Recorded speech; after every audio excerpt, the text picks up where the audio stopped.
Excelente.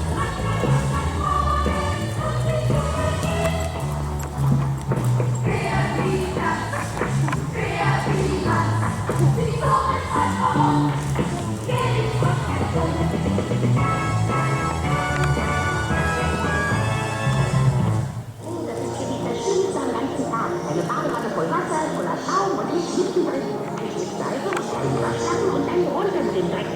Aber dann gibt es eben noch etwas, das die Badewanne zum schönsten Platz auf der ganzen Welt macht. Könnt ihr euch denken, was das ist? Das ist ein sehr, sehr guter Freund von mir.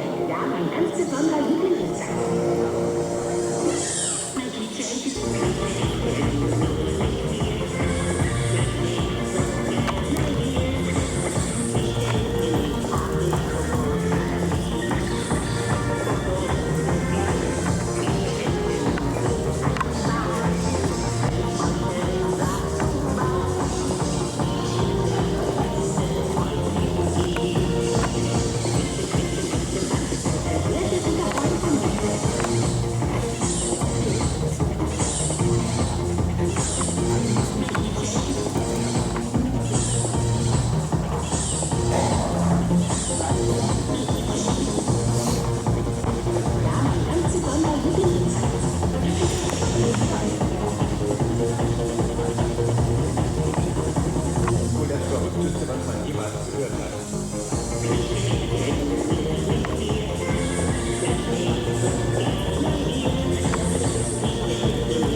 Verrückteste, was man jemals gehört hat.